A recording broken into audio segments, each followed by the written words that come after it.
नमस्कार दोस्तों, स्वागत है आप सभी को स्टडी हब में।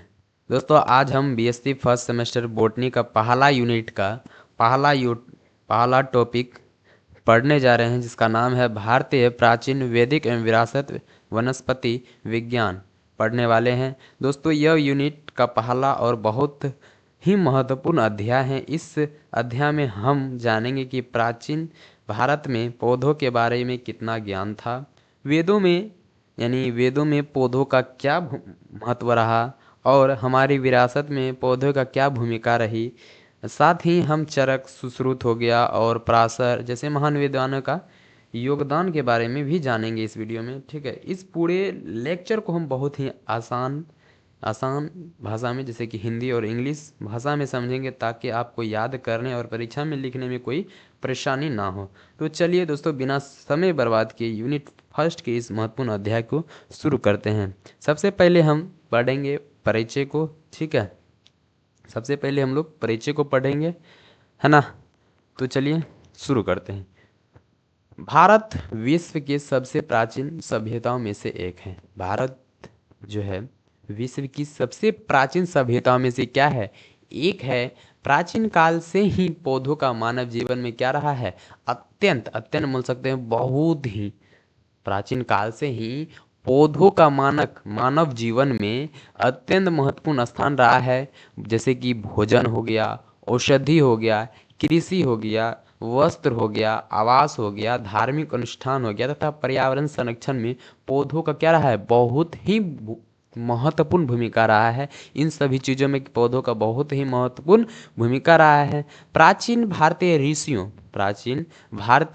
ऋषियों एवं विद्वानों ने पौधों के स्वरूप हो गया, गुण हो गया, उपयोग तथा संरक्षण का विस्तृत विस्तृत बोल सकते हैं, यानी विस्तार से अध्ययन किया था।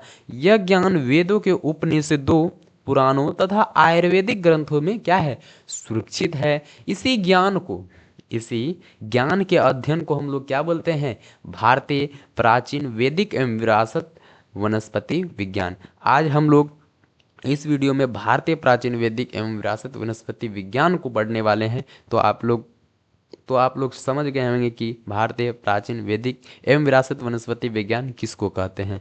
ठीक है, इधर जो हमारा इसी को इंग्लिश में दिया गया है, जिसको इंग्लिश में देखना है इंग्लिश में देख सकते हैं।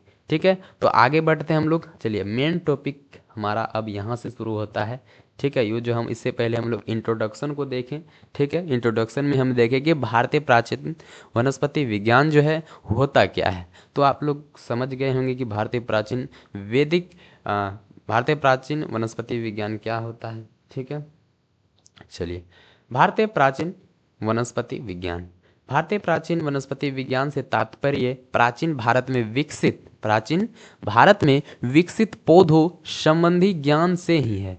बोल रहा है कि भारतीय प्राचीन वनस्पति विज्ञान जो है, ये प्राचीन भारत में विकसित पौधों संबंधी ज्ञान से ही है।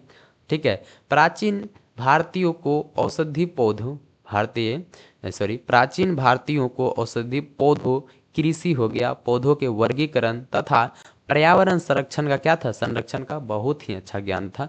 बोल रहा है कि जो हमारे प्राचीन भारतीय लोग थे, जैसे कि ऋषि हो गया, विद्वान हो गया, बहुत सारे ऐसे विद्वान थे और ऋषियों जो थे, मतलब प्राचीन भारत के, वो औषधि पौधे यानी दवा पौधों से जो दवाइयाँ बनाते थे, और कृषि, पौधों के वर्गीकरण हो गया, पर्यावरण संरक्षण हो गया, इन सभी चीज़ का क्या था, हमारे प्राचीन भारत के लोगों को क्या था, बहुत ही अच्छा ज्ञान था।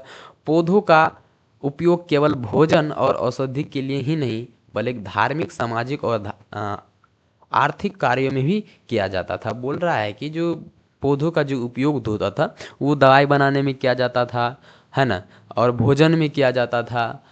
ठीक है, इन सभी चीज़ों में तो किया ही जाता था, लेकिन इसके साथ साथ धार्मिक, सामाजिक और आर्थिक कार्यों में भी किया जाता था।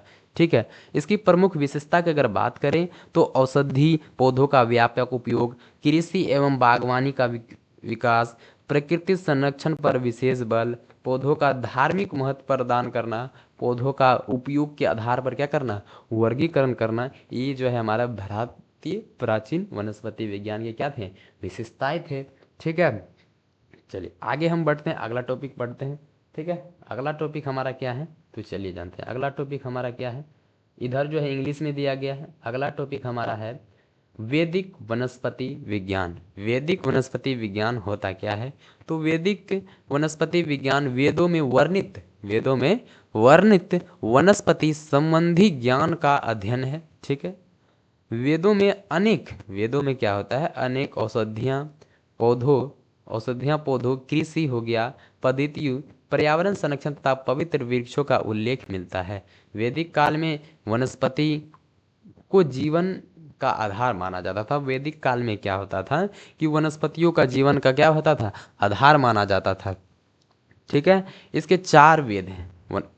ठीक है, इसके कितने वेद हैं, इसके 4 वेद हैं। इसके कितने वेद हैं, तो 4 वेद हैं। कौन कौन से, तो ऋग्वेद हो गया। ठीक है, ऋग्वेद हो गया, यजुर्वेद हो गया, सामवेद हो गया, अर्थवेद हो गया। ये हमारे टोटल 4 वेद हैं। अर्थवेद का महत्व क्या होता है, तो अर्थवेद का महत्व जो होता है, अर्थवेद में औषधि पौधों तथा जड़ी बूटियों का सबसे अधिक वर्णन मिलता है। इसमें विभिन्न रोगों के उपचार हेतु अनेक वनस्पतियों का क्या किया है, उल्लेख किया गया है। ठीक है, तो आप लोग समझ गए होंगे कि वैदिक वनस्पति विज्ञान क्या होता है। सिंपल भाषा में समझिए कि वैदिक वनस्पति विज्ञान जो है वेदों में वर्णित वनस्पति संबंधी का ज्ञान का अध्ययन है। ठीक है, क्या बोला कि वैदिक वनस्पति विज्ञान वेदों में जो है वर्णित वर्णित वनस्पति संबंधी ज्ञान का अध्ययन है। वेदों में अनेक औषधियाँ मतलब पौधों से औषधि बनाते थे, कृषि हो गया, पद्धति हो गया, पर्यावरण संरक्षण हो गया तथा पवित्र वृक्षों का क्या किया जाता था, उल्लेख मिलता था। और वैदिक काल में जो वनस्पति का क्या होता था, जीवन का आधार माना जाता है। ठीक है, आप ये बात यहाँ पर एक इम्पोर्टेंट बात याद रखिएगा कि वैदिक काल में वनस्पति का जीवन का क्या माना जाता है, आधार माना जाता था। तो आपसे ये सवाल पूछ सकता है कि वैदिक काल में जीवन का आधार किसे माना जाता था, तो सीधा सा जवाब दीजिएगा, वनस्पति को माना जाता था। इसके टोटल पूछेगा कि कितने वेद होते हैं, तो टोटल 4 वेद होते हैं। कौन कौन से वेद होते हैं, तो आप लोग को बता ही दी। ठीक है, तो चलिए आगे बढ़ते हैं। आगे हमारा कौन सा टॉपिक है उसको देखते हैं। ठीक है, चलिए आगे हमारा है विरासत वनस्पति विज्ञान। विरासत वनस्पति विज्ञान को इंग्लिश में हम लोग हेरिटेज बोटनी बोलते हैं। चलिए इसको जान समझते हैं हम अच्छी तरीके से। विरासत वनस्पति विज्ञान उस पारंपरिक वनस्पति ज्ञान का अध्ययन है जो पीढ़ी दर पीढ़ी हस्तांतरित होता रहता है। बोल रहा है कि विरासत वनस्पति विज्ञान जो है उस पारंपरिक वनस्पति ज्ञान का अध्ययन है जो पीढ़ी दर पीढ़ी क्या होता है, हस्तांतरित होता रहता है। यह ज्ञान लोक चिकित्सा, आयुर्वेद तथा धार्मिक परंपराओं तथा ग्रामीण जीवन में सुरक्षित है। ग्रामीण जीवन में क्या है, सुरक्षित है। यहाँ पर ग्रामीण होगा, ग्रामीण जीवन में सुरक्षित है। विरासत वनस्पति विज्ञान हमें पौधों के पारंपरिक उपयोग और उनके संरक्षण के बारे में क्या करता है, जानकारी देता है। विरासत वनस्पति विज्ञान किसके बारे में जानकारी देता है, तो पौधों के पारंपरिक उपयोग और उनके संरक्षण के बारे में क्या करता है, जानकारी देता है विरासत वनस्पति विज्ञान। इसकी प्रमुख विरासत पौधे देखें तो इसके प्रमुख विरासत पौधे टोटल 5 हैं। कौन कौन है, तो पहला आ जाता है हमारा तुलसी। तुलसी जो होता है वो पवित्र एवं औषधि पौधा है। ठीक है, और रोग प्रतिरोधक क्षमता बढ़ाती है। तुलसी क्या करती है, रोग के प्रतिरोधक क्षमता बढ़ाती है। दूसरा आ जाता है हमारा नीम। नीम जो होता है प्राकृतिक जीवाणु नाशक माना जाता है। जैसे कि गांव घर में चले जाइए, अगर ज़्यादा खाज खुजली हुआ ना तो बोलेगा जाके नीम का पत्ता पीस कर पी लो। ठीक है, इसीलिए प्राकृतिक जीवाणु नाशक इसको माना गया है। ठीक है, त्वचा रोग में उपयोग। ठीक है, त्वचा रोग में उपयोग किया जाता है इसका पीपल। तीसरा आता है पीपल। पीपल जो होता है धार्मिक दृष्टि से महत्वपूर्ण है और पर्यावरण संरक्षण में क्या करता है, सहायक है। चौथा आ जाता है हमारा बनियन ट्री, जिसको इंग्लिश में हम लोग बरगद कहते हैं। बरगद जो है हमारा भारत का राष्ट्रीय वृक्ष है, इतना तो पता होगा, भारत का राष्ट्रीय वृक्ष है। वो दीर्घायु एवं विशाल वृक्ष होता है। जो बरगद का पेड़ होता है वो बहुत बड़ा पेड़ होता है। ठीक है, पांचवा आ जाता है हमारा आंवला। आंवला जो होता है विटामिन सी का प्रमुख स्रोत है। आयुर्वेद में इसका महत्वपूर्ण स्थान दिया गया है। चलिए आगे बढ़ते हैं। आगे हम लोग जानते हैं, ठीक है, आगे आगे हम लोग विद्वान यानी भारत, प्राचीन भारत के जो विद्वान का योगदान क्या, इसमें जो है क्या क्या योगदान रहा, कौन कौन से विज्ञान का मतलब क्या क्या योगदान रहा है, इसमें हम लोग इन्हीं के बारे में पढ़ेंगे। पहला हमारा आ जाता है चरक। चरक जो थे, वो चरक को आयुर्वेद का जनक कहा जाता है। चरक को आयुर्वेद का जनक कहा जाता था। चरक जो एक विद्वान का नाम है, ठीक है, साइंटिस्ट बोल सकते हैं। चरक को आयुर्वेद का जनक कहा जाता है। उन्होंने चरक संहिता की रचना की तथा अनेक औषधि पौधों का वर्णन किया, ठीक है। अब आज दूसरा आ जाता है सुश्रुत। सुश्रुत जो है शल्य चिकित्सा के महान विशेषज्ञ थे। उन्होंने सुश्रुत संहिता की रचना की तथा औषधि के पौधों के चिकित्सा उपयोग का क्या किया, वर्णन किया। और तीसरा आ जाता है पराशर। पराशर जो थे, वो पराशर भारत का प्रारंभिक वनस्पति वैज्ञानिक माना जाता है। पराशर को क्या हो माना जाता है, तो प्रारंभिक वनस्पति वैज्ञानिक माना जाता है। उन्होंने पौधों की रचना, उन्होंने क्या किया था, पौधों की संरचना और वर्गीकरण का क्या किया था, अध्ययन किया था, ठीक है। चलिए आगे बढ़ते हैं। आगे हम लोग इसका जो अभी तक में पढ़े, ठीक है, अभी तक में जो हम लोग पढ़े उसका अब महत्व को जानते हैं, ठीक है। चलिए अब हमारा आ जाता है भारतीय प्राचीन वैदिक एवं विरासत वनस्पति विज्ञान का महत्व क्या है, ठीक है। पॉइंट वाइज पॉइंट को हम लोग एक एक करके सभी का महत्व जानते हैं। पहला आता है हमारा आधुनिक औषधियों का आधार प्रदान करता है।